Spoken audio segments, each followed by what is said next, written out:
known after it was what happened. Allah granted him his wish. Said the wisdom, Allah had blessed the Prophet with many abilities. He could command wind as he pleased, and he could understand the language of animals and even talk to them. The Prophet ruled the kingdom wisely, and at his command they built huge temples, fortresses, towers, and palaces. The Prophet had a very large army of men, jinn, and birds. They were all kept in order and ranks, and the Prophet demanded strict discipline among them.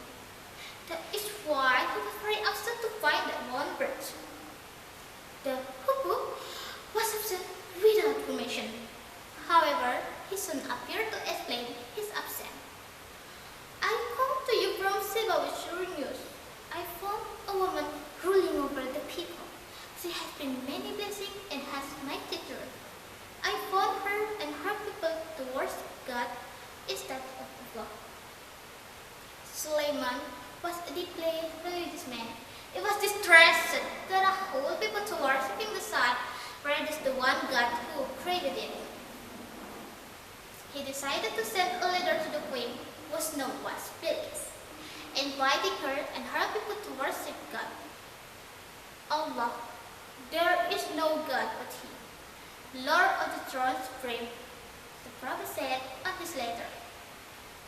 Bilqis was once ruler, and when she received the letter, she was suspicious that Sulaiman really wanted to control her territory. The queen was very disturbed, so she summoned her advisor. They told her that even though their country had been trained to wage war, they wanted to arrive at a peaceful settlement. Then they came up with an idea. They decided to send him give the after messenger to learn about the Prophet army and kingdom. When the messenger arrived at the Prophet place, they realized that Seba was nothing compared to the Prophet kingdom. The Prophet realized that Seba was here to gather information about him. When the messenger offered the gift, they were shocked to see the Prophet's reaction. The Prophet told them, Allah has given me enough wealth to enlarge a kingdom. He has even made me a prophet.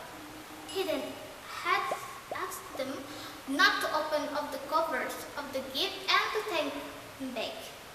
He also sent a message to the queen, warning destroy their country if she did Allah accept it. The queen and boy returned with the gift and gave her the message. They also told her about what a wonderful thing they had seen. Instead of talking of fame, she decided to visit the Prophet. He asked one of the messengers to inform the Prophet that she was on her way to meet him.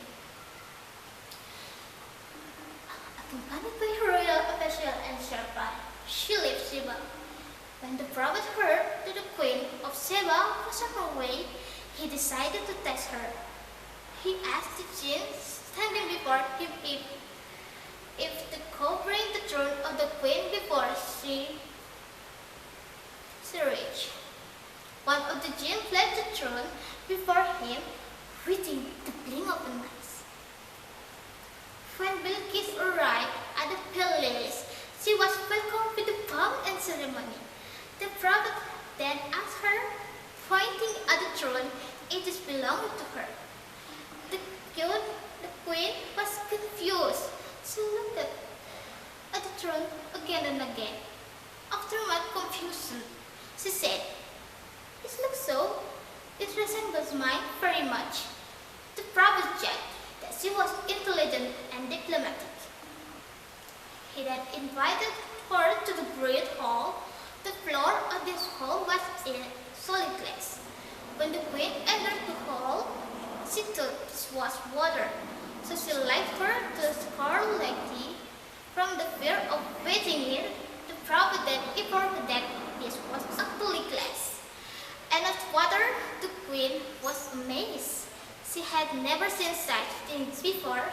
She realized that she was in the sea, the company of a very knowledgeable person. who was not only a great but also a messenger of Allah. The story of the Queen of Sheba versus Sulaiman has a very beautiful ending. The Queen declares, "Oh my Lord, I have ended wrong myself. I do now submit in Islam with Sulaiman, the throne of the world." The story is the method to teach us that submitting to God is richer than silver or gold and better than splendor or wealth.